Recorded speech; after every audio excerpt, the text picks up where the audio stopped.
الحمد لله رب العالمين وصلى الله وسلم وبارك على نبينا محمد وعلى آله وصحبه أجمعين وأشهد أن لا إله إلا الله وحده لا شريك له وأشهد أن محمدا عبد الله ورسوله أما بعد فهذه الليلة ليلة الثاني من شهر محرم عام 1436 من هجرة النبي صلى الله عليه وسلم ندخل في الدرس التاسع عشر من كتاب الأصول الثلاثة. Nous sommes le 25 octobre 2014 et nous entrons dans le 19e cours de l'étude du livre Les trois fondements de l'islam et leurs preuves. Et la semaine dernière, nous sommes entrés dans le troisième fondement qui est la connaissance du prophète sallallahu alayhi wa sallam. L'islam est basé sur trois fondements.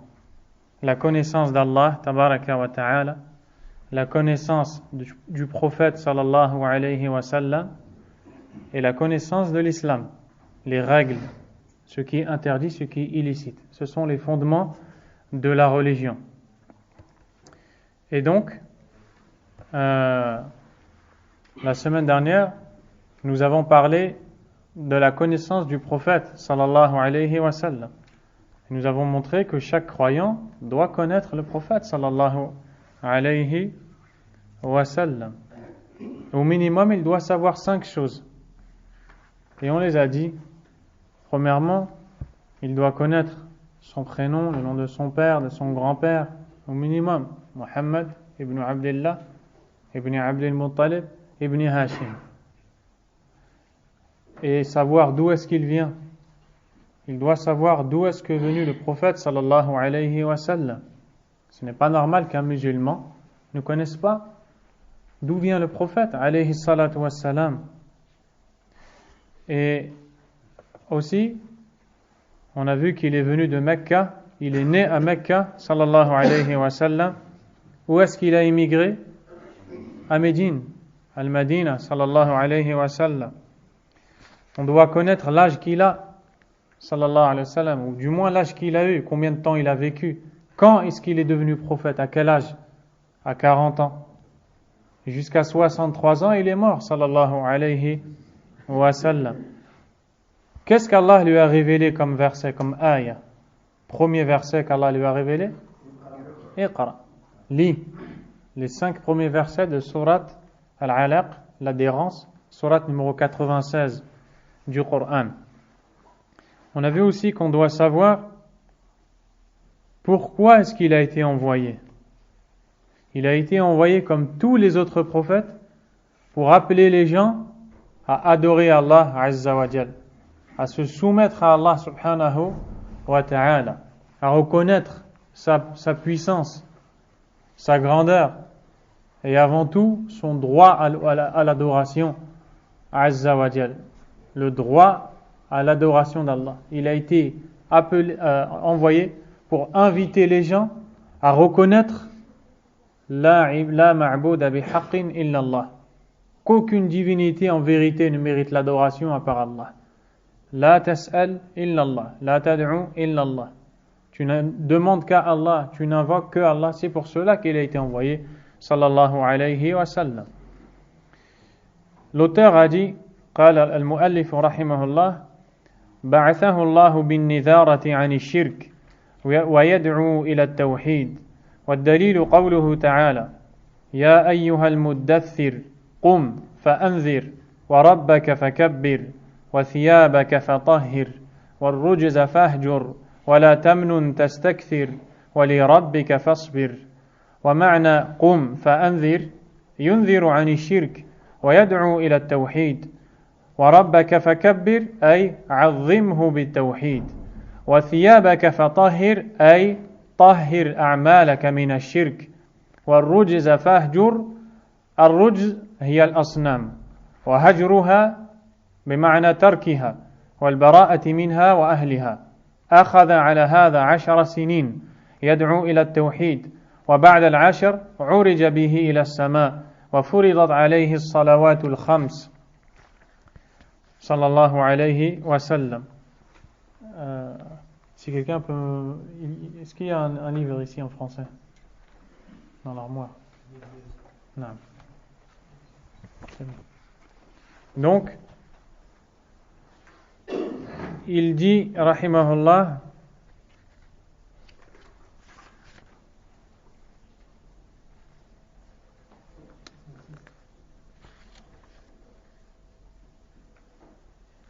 Allah l'a envoyé pour mettre en garde contre le polythéisme et pour prêcher l'unicité d'Allah.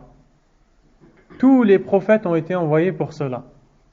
Ils ont tous la même kalima, la même parole. Ya qawmi ibudullah, ma lakum min ilahin ghayru. Ô mon peuple, adorez tous Allah. Vouez le culte à Allah, n'adorez qu'Allah. Vous n'avez aucune divinité en dehors de lui, en réalité, qui mérite l'adoration. Pourquoi? Parce qu'Allah Azza wa Jal est le seul qui nous a créés. خلقنا وحده ورزقنا وحده ودبر أمورنا وحده وحفظنا وحده وعلمنا وحده. Il nous a créés seul. Il nous a donné le rizq, la subsistance, seul. Il nous a enseigné. Il nous a guidés. Tout ça là, il l'a fait seul. Donc il est le seul à devoir être adoré, subhanahu wa ta'ala. Et adorer un autre qu'Allah est la pire des injustices et la plus grande des ingratitudes envers Allah. أعظم الظلم الشرك بالله عز وجل. Et c'est pour cela qu'ils ont tous été envoyés.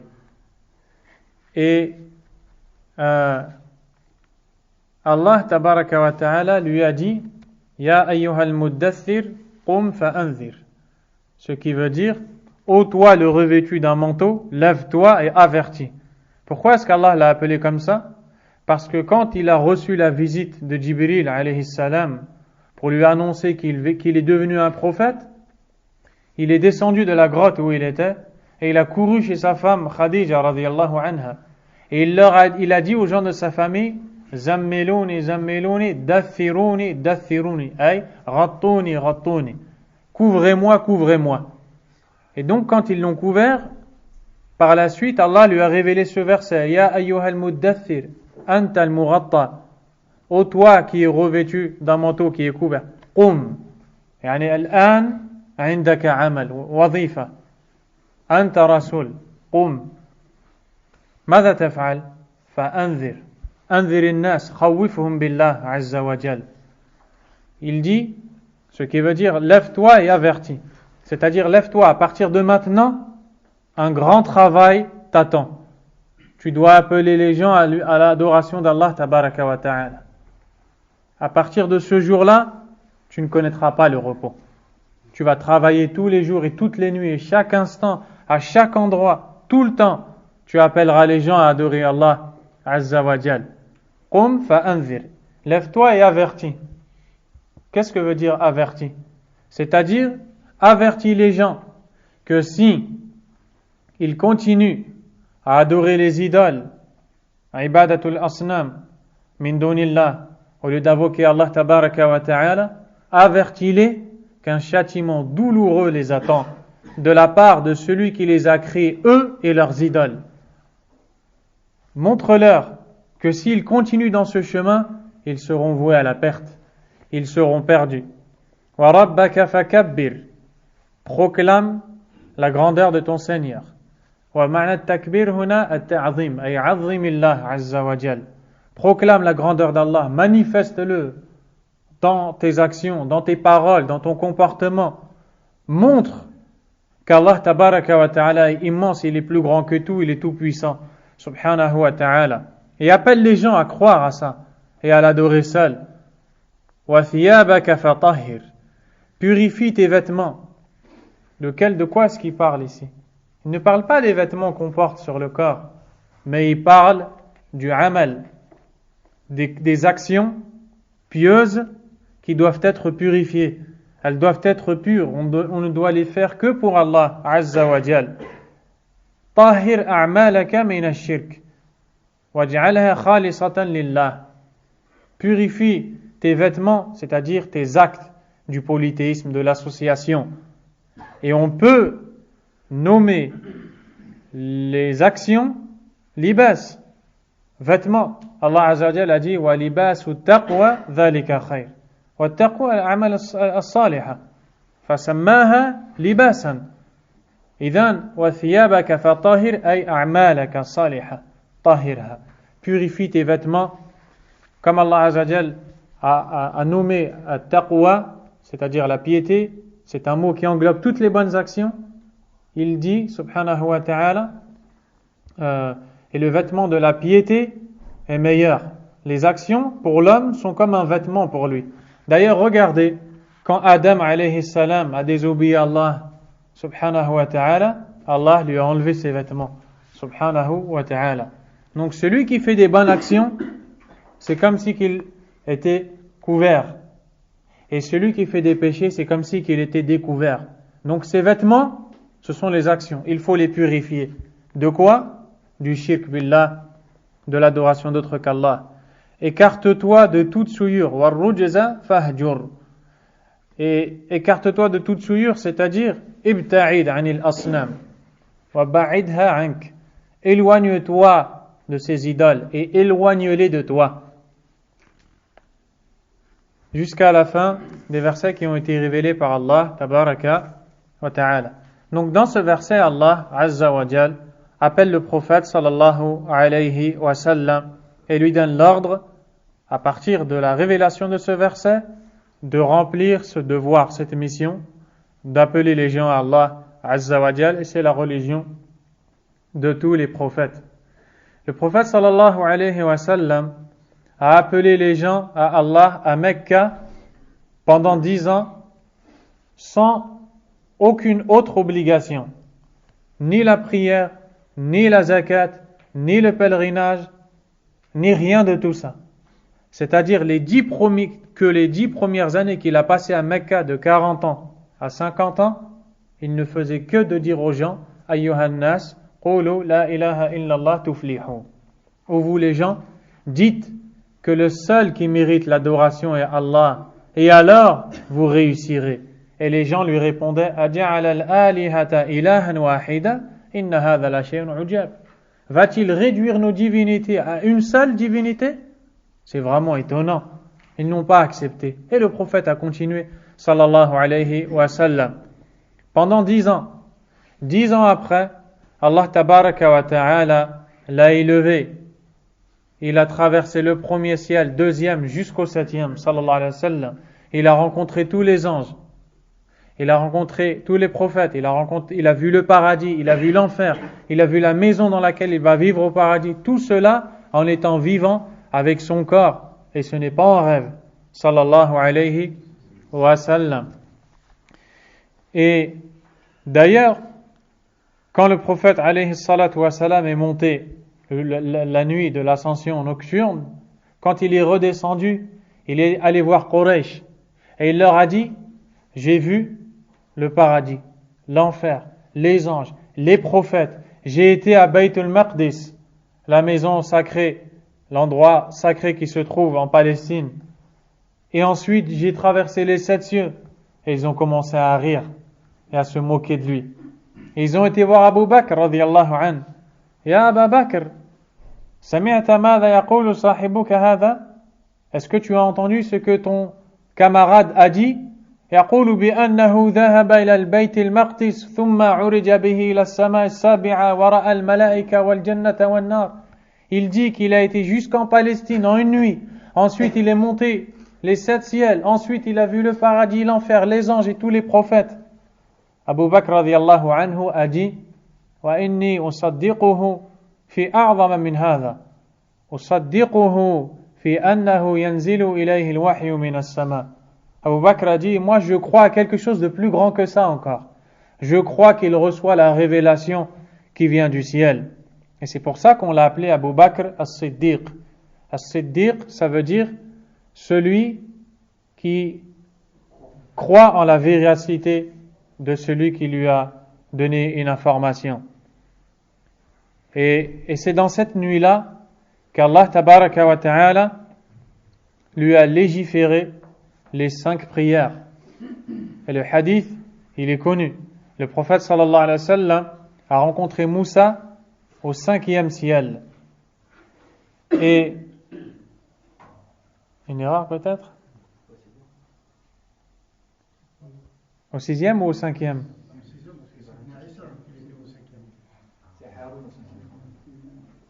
Taïb.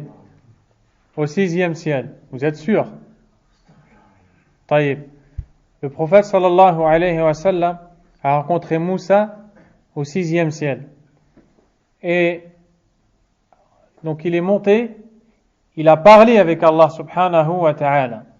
Allah lui a légiféré 50 prières par jour. Ensuite, il est descendu.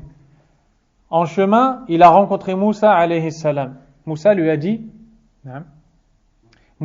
dit, qu'est-ce qu'Allah t'a demandé de faire? Le prophète alayhi salatu wa salam lui a dit 50 prières. Moussa lui a dit, retourne. Ton Seigneur retourne, ta communauté ne pourra pas supporter. Retourne, ta communauté ne pourra pas supporter. Le prophète sallallahu alayhi wa sallam, c'est bien au 6e ciel, est remonté et a demandé à Allah azza wa jalla de diminuer le nombre de prières. Allah lui en a enlevé 5. Il est revenu. Moussa lui a dit retourne. Allah lui en a enlevé 5. Il est revenu et Moussa n'a cessé de lui dire retourne et demande-lui, ta communauté ne va pas supporter. Jusqu'à ce qu'il en a laissé que 5. Moussa lui a dit retourne et demande-lui. Subhanallah. Et le prophète alayhi salatu wa salam a eu honte de demander à Allah. Alors qu'au début c'était 50 prières et maintenant c'est 5. Et Allah lui a dit avec la récompense de 50. Alhamdulillah ala fadlih. Loué soit Allah subhanahu wa ta'ala pour ses grâces. Et donc, ça c'est l'histoire de la prière. Quand Allah te l'a légiféré. As-salat, la prière, Allah tabaraka wa ta'ala l'a légiféré alors que le prophète sallallahu alayhi wa sallam était au ciel. Et Allah lui a parlé directement. Alors que pour toutes les autres actions, zakat, hajj, siyam, le pèlerinage, le jeûne, l'aumône, il l'a fait par l'intermédiaire de Jibril alayhi salam qui venait lui dire Amaraka rabbuk, awha ilayka rabbuk, ton Seigneur t'a dit, ton Seigneur t'a révélé. Et regardez, subhanallah, quand il s'agit de la prière, c'est Allah qui a parlé directement au prophète sallallahu alayhi wa sallam. Et aujourd'hui, on délaisse la prière, on néglige la prière.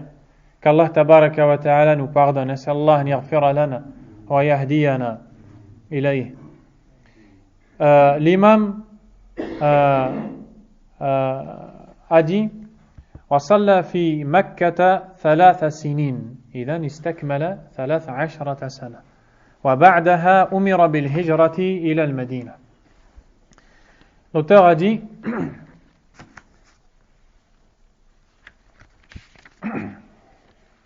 il persévéra dans cela pendant 10 années en prêchant l'unicité d'Allah, c'est-à-dire après ces 10 ans, il fut élevé au ciel lors de son voyage nocturne. C'est là que lui furent prescrites les 5 prières obligatoires. Il accomplit la prière à la Mecque pendant 3 ans.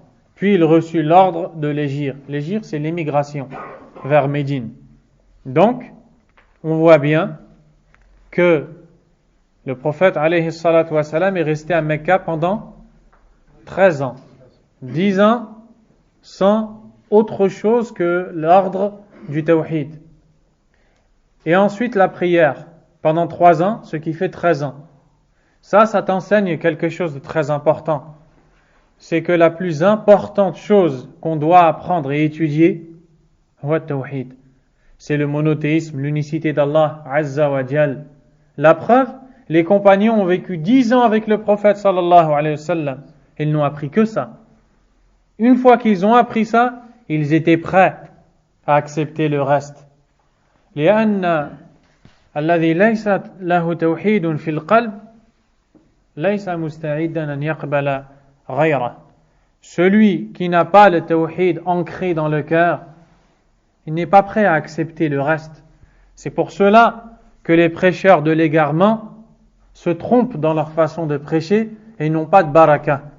Même si en apparence ils remplissent les mosquées ou les endroits, mais tant qu'ils n'appellent pas les gens au tawhid Et comment est-ce qu'ils pourraient le faire alors qu'ils sont ignorants du tawhid? Il n'y aura pas de baraka dans leur prêche. La preuve, c'est qu'ils remplissent et ensuite ça se vide, ça ne tient pas. Pourquoi? Parce que l'arbre, il ne va rester solide que s'il est enraciné dans la terre avec des bonnes racines. La religion, elle tient si le tawhid il est ancré dans le cœur, enraciné. Allah Azza wa Jalla a dit أَفَمَنْ أَسَّسَ بُنْيَانَهُ عَلَى تَقْوَى مِنَ اللَّهِ خَيْرٌ أَمَّنْ أَسَّسَ بُنْيَانَهُ عَلَى شَفَا جُرُفٍ هَارٍ فَانْهَارَ بِهِ فِي نَارِ جَهَنَّمَ. C'est-à-dire, qui est meilleur? Est-ce que celui qui a bâti sa construction sur la piété d'Allah, sur la sincérité, sur le tawhid, sur le suivi de la sunna, est-ce que c'est celui-ci qui est meilleur? Ou bien celui qui a bâti sa construction sur une falaise en dessous de laquelle il y a du feu et de laquelle il est tombé dans le feu? Ibn al-Qayyim rahimahullah, un grand imam, a dit dans ce verset, Allah tabaraka wa ta'ala a montré l'importance de la connaissance de l'unicité d'Allah, de ses noms et de ses attributs. Car celui qui construit sa religion et qui veut la tenir solide et ferme, il faut des bases. Quelles sont ces bases? Il doit connaître Allah tabaraka wa ta'ala. Il doit connaître les noms d'Allah, les attributs d'Allah, l'unicité d'Allah, le tawhid en détail. Il doit connaître le shirk en détail pour s'en préserver. S'il connaît tout ça, sa religion, elle est solide, elle est ferme.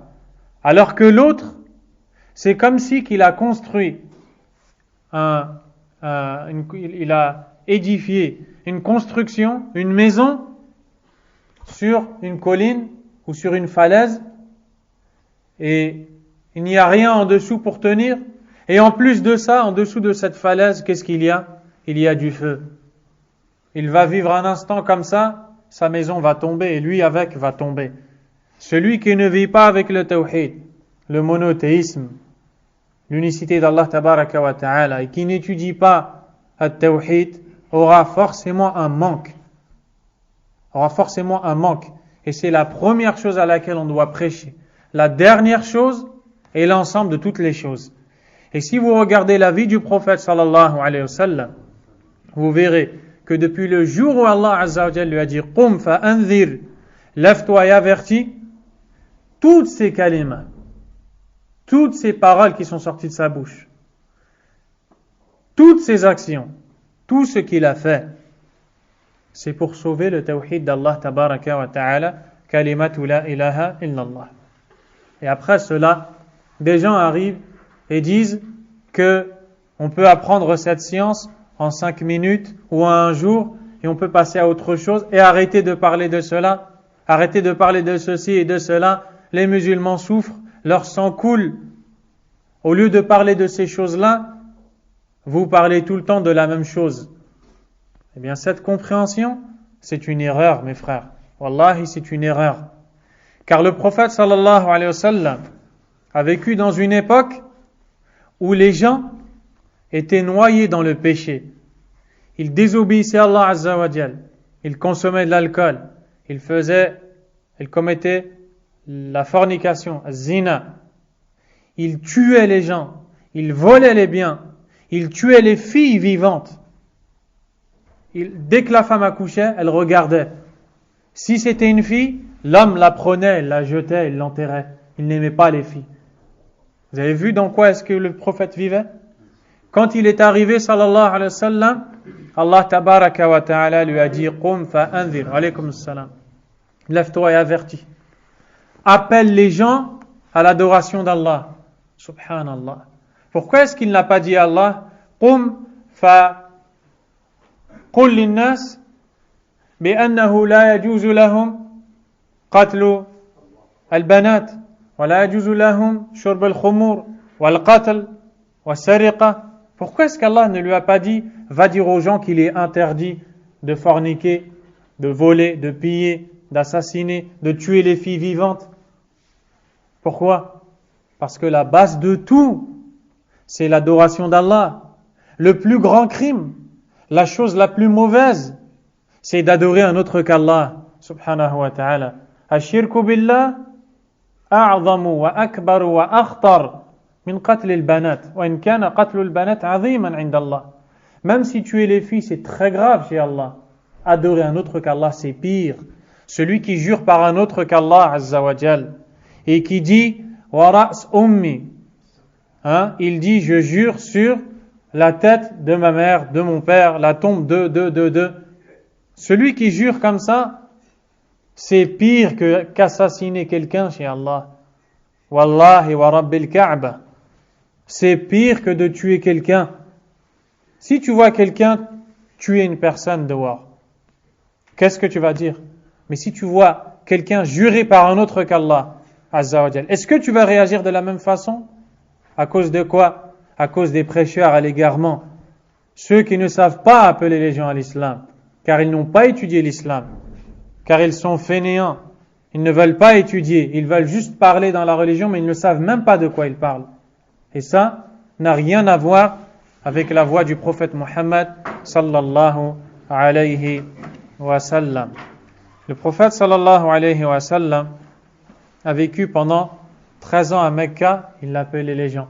Qulu la ilaha illallah, qulu la ilaha illallah, qulu la ilaha illallah. Dites la ilaha illallah. Et les gens tuent leurs filles. Et les gens... Alaykum salam wa rahmatullah. Les gens assassinent, les gens volent, les gens commettent la fornication. Donc ceux qui disent, pourquoi est-ce que vous êtes tout le temps en train de parler du tawhid alors que les musulmans meurent, alors que c'est comme si qu'ils critiquaient le prophète sallallahu alayhi wa sallam. Et c'est comme si qu'ils disaient, pourquoi il leur a dit, dites la ilaha illallah, alors que les filles étaient tuées, alors que les biens étaient pillés et les gens étaient assassinés injustement. La réponse, c'est que vous n'avez pas compris la da'wa des anbiya, le prêche des messagers. Da'wa, ce n'est pas qu'un mot. Ce n'est pas juste un mot ou un vêtement avec lequel on s'embellit, mais il faut comprendre l'importance de cette fonction, la fonction des prophètes, alayhim salatu wassalam. Et si Allah a choisi les messagers pour la da'wa, c'est pour montrer l'importance de cette chose et que tout le monde ne peut pas le faire. Seuls ceux qui ont al-ilm, la connaissance en détail, peuvent appeler Allah tabaraka wa ta'ala. Quand tu vas aller prêcher et tu vas dire aux gens que l'islam est la vraie religion, ils vont te poser des questions. Tu ne sauras pas répondre, peut-être. Et beaucoup de gens ne savent pas répondre. Ils ont honte de ne pas répondre. Alors qu'est-ce qu'ils font? Ils tombent dans le piège. Ils répondent et ils commencent à parler de choses qu'ils ne connaissent pas. فَيُضِلُّونَ النَّاسِ وَالْعِيَاذُ بِاللَّهِ. Ils égarent les gens au lieu de les guider. Pourquoi? Pour plaire aux autres, pas pour plaire à Allah. Combien de gens veulent aller prêcher Allah Azza wa Jal, mais ne savent même pas prononcer une phrase correctement en arabe? Ayu da'watin hadhi? Quel est ce prêche dont tu parles? Pourquoi tu t'épuises?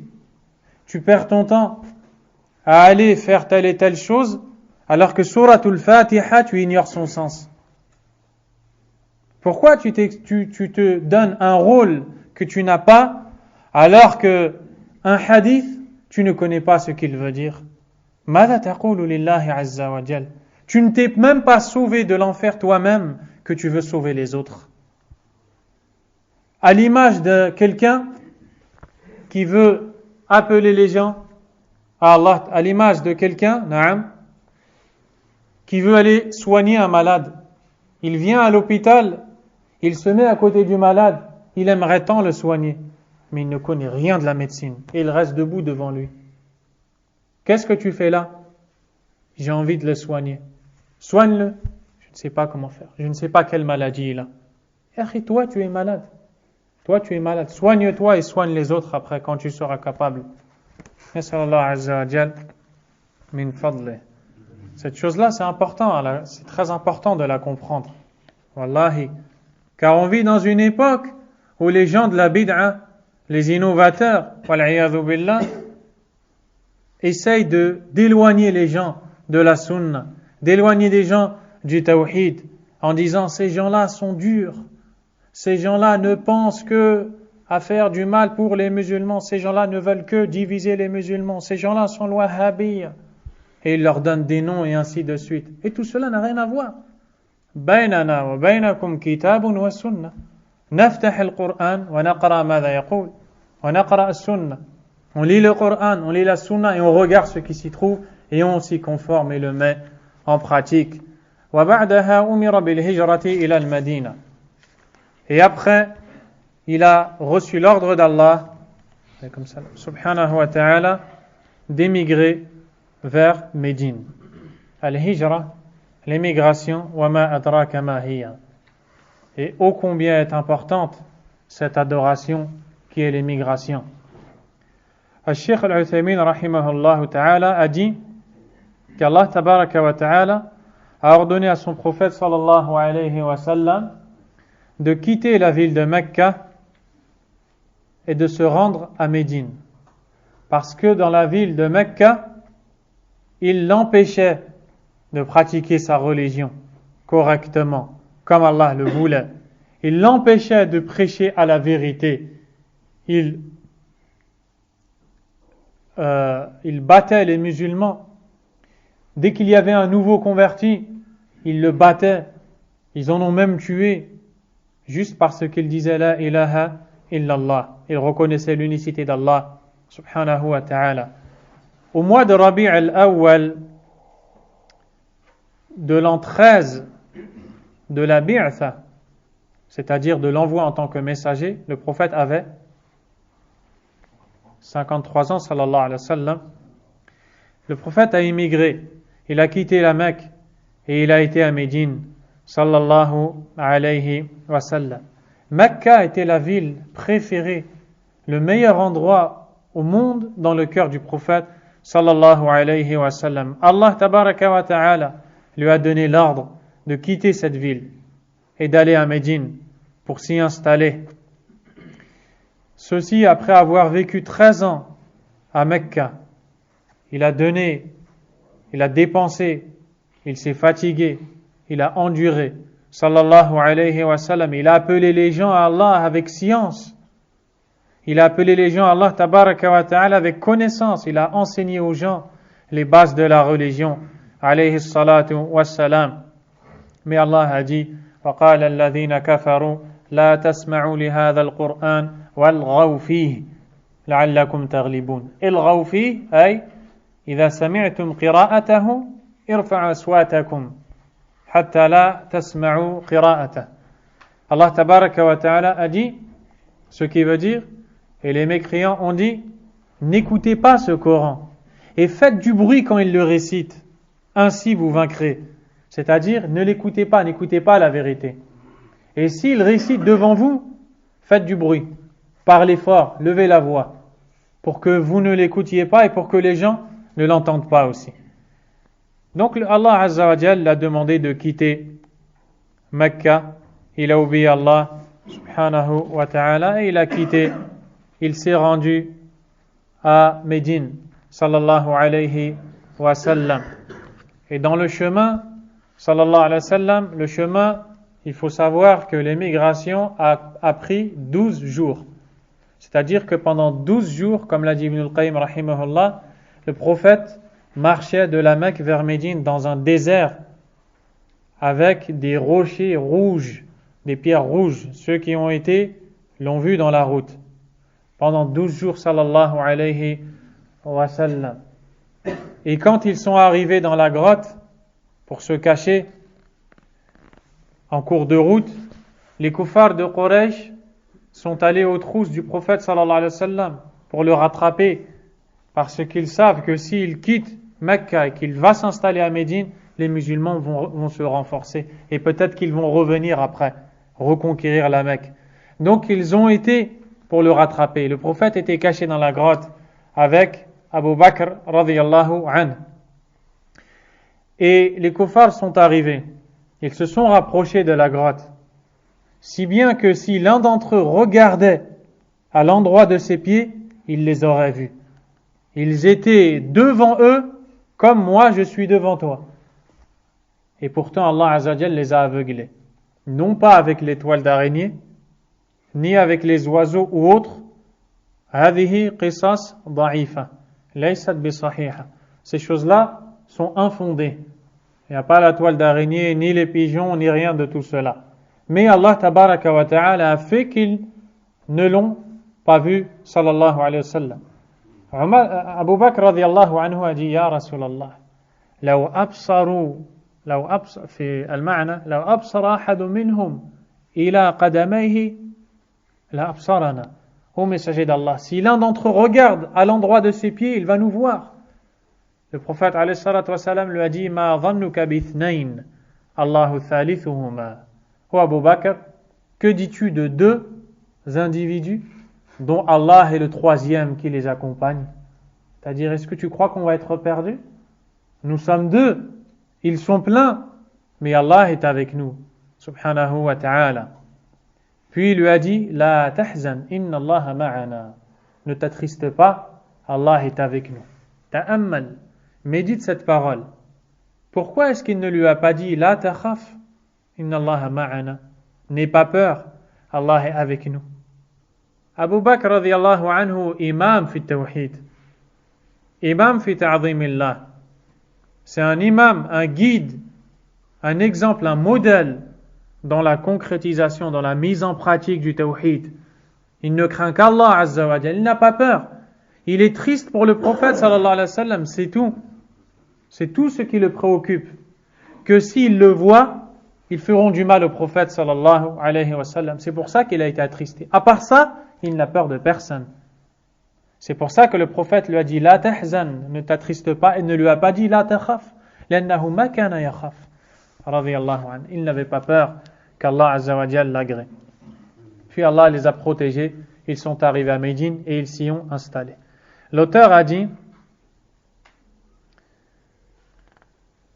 والهجرة الانتقال من بلد الشرك إلى بلد الإسلام والهجرة فريضة على هذه الأمة من بلد الشرك إلى بلد الإسلام وهي باقية إلى أن تقوم الساعة.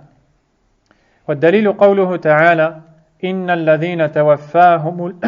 الذين توفاهم الملائكة ظالمي أنفسهم قالوا فيما كنتم أي كيف كان حالكم في الدنيا قالوا كنا مستضعفين في الأرض قالوا ألم تكن أرض الله واسعة فتهاجروا فيها فأولئك مأواهم جهنم وساءت مصيرا إلا المستضعفين من الرجال والنساء والولدان لا يستطيعون حيلة ولا يهتدون سبيلا فأولئك عسى الله أن يعفو عنهم وكان الله عفوا غفورا.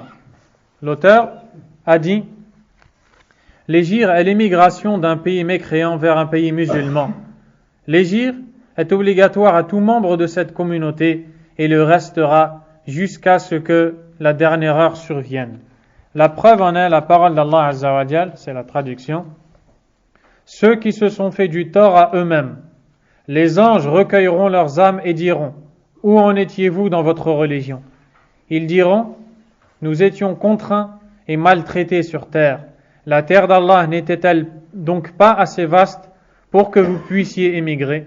Voilà ceux dont le refuge sera l'enfer, et quelle bien mauvaise destination. Sauf ceux qui étaient vraiment incapables parmi les hommes, les femmes et les enfants, qui n'avaient aucun moyen d'émigrer et ne trouvèrent personne pour les guider. Ceux-là, Allah leur effacera leurs péchés, Allah efface les péchés et pardonne les fautes. Maintenant, l'auteur va parler de al-hijra, l'émigration. Al-Sheikh al-Uthaymin rahimahullah ta'ala a dit al-hijra fi al-lugha ma'khudhatun min al-hajr wa huwa at-tark. Hajara bima'na taraka. Hajara baladan ay taraka baladan. Dans le sens linguistique, le mot hijra signifie l'abandon ou encore le délaissement. Wa amma fi shar' فهو الانتقال من بلد الشرك إلى بلد الإسلام.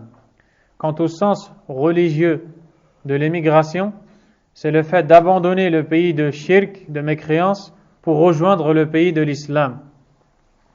وبلد الشرك هو الذي تقام فيه شعائر الكفر ولا تقام فيه شعائر الإسلام كالأذان والصلاة جماعة والأعياد والجمعة على وجه عام شامل وإنما قلنا على وجه عام شامل ليخرج ما تقام فيه هذه الشعائر على وجه محصور كبلاد الكفار التي فيها أقليات مسلمة فإنها لا تكون بلاد إسلام بما تقيمه الأقليات المسلمة فيها من شعائر الإسلام أما بلاد الإسلام فهي البلاد التي تقام فيها هذه الشعائر على وجه عام شامل.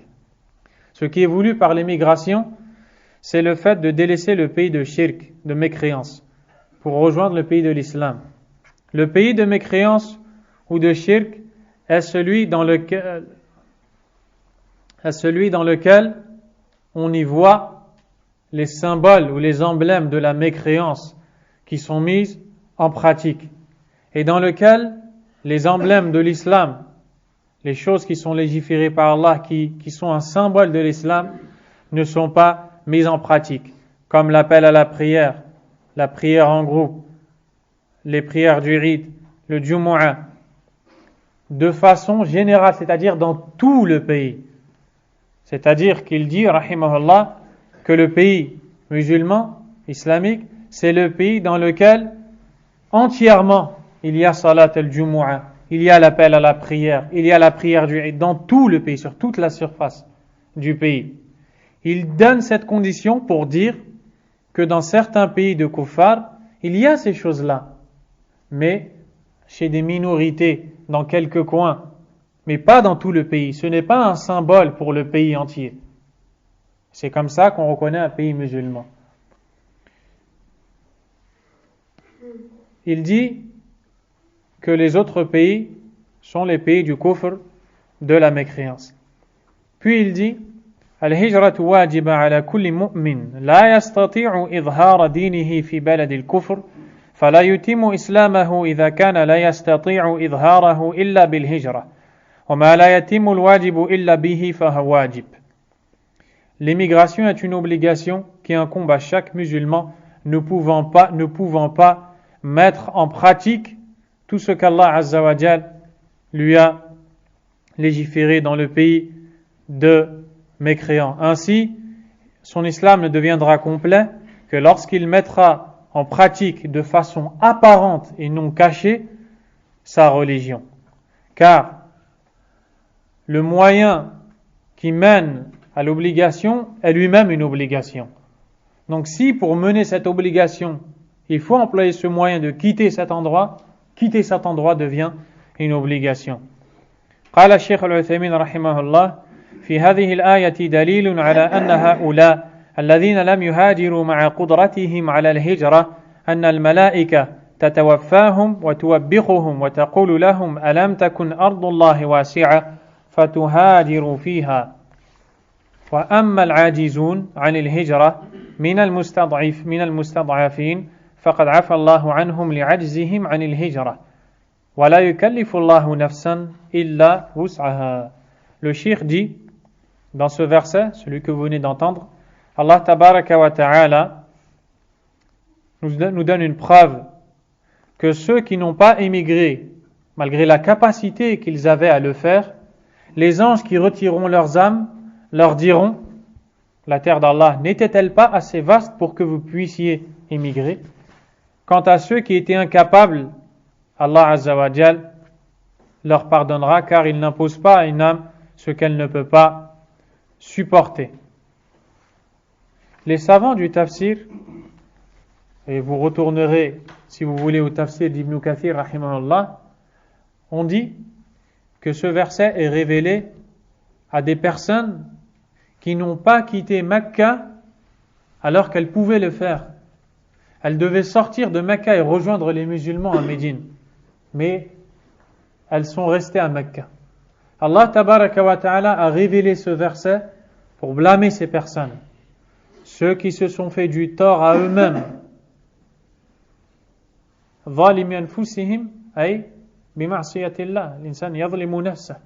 Ils se sont fait du tort à eux-mêmes en désobéissant à Allah subhanahu wa ta'ala. Les anges leur diront, où en étiez-vous sur terre? Kayfa kana halukum fid dunya? Limadha asaytumullah? Pourquoi avez-vous désobéi à Allah? Comment étiez-vous sur terre? Ils donneront leur argument et Allah le rejette. Subhanahu wa ta'ala. Donc à la base, il est descendu pour ces gens-là. Mais la règle du tafsir dit Al-ibra bi'umumi lafzi la bi khususi sabab. C'est-à-dire, nous prenons en compte la généralité du texte pour appliquer le jugement, non pas la cause de la révélation.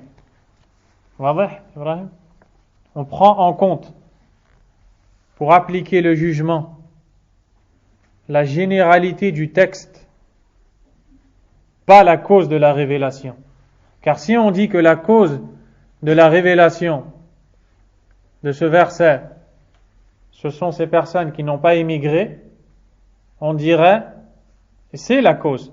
Mais si on dirait que ce verset ne concerne que la cause pour laquelle il a été révélé, donc c'est comme si qu'il n'est plus valable. Donc si on dit cette parole, tous les versets qui sont révélés pour des causes ne sont plus valables? La réponse est non. Allah Azza wa Jalla a révélé le Coran pour nous éduquer, pour qu'on prenne exemple du prophète sallallahu alayhi wa sallam, pour qu'on ne tombe pas dans les erreurs dans lesquelles sont tombés autres avant nous.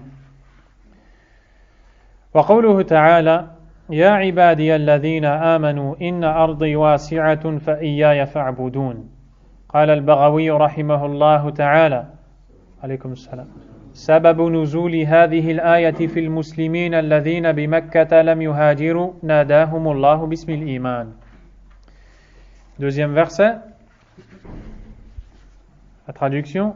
Ô vous mes créatures qui avez la foi, ma terre est vaste, n'adorez donc que moi. L'auteur a dit, Al-Baghawi, imam al-Mufassir, un grand exégète du Coran, a expliqué ce verset ainsi. Ce verset est descendu au sujet des musulmans de la Mecque qui n'avaient pas émigré. Allah les a alors interpellés au nom de la foi. C'est-à-dire qu'Allah tabaraka wa ta'ala leur a dit Antum mu'minun kana yanbaghi an tuhajiru مع رسول الله صلى الله عليه وسلم لأن أهل الإيمان يهاجرون معه. Allah les a appelés par la foi, c'est-à-dire vous êtes croyants, alaykoum salam. Et vous les croyants, de par votre foi, vous auriez dû émigrer avec le prophète sallallahu alayhi wa sallam. C'est ainsi qu'Allah Azza wa Jalla les a appelés afin qu'ils émigrent. On s'arrête ici, Inch'Allah ta'ala, et on reprend la semaine prochaine, Inch'Allah. Wallahu a'lam, wa sallallahu wa sallam wa baraka ala nabiyyina Muhammad, wa ala alihi wa ashabihi ajma'in. Subhanakallahumma wa bihamdik, ashhadu an la ilaha illa anta astaghfiruka wa atubu ilayk.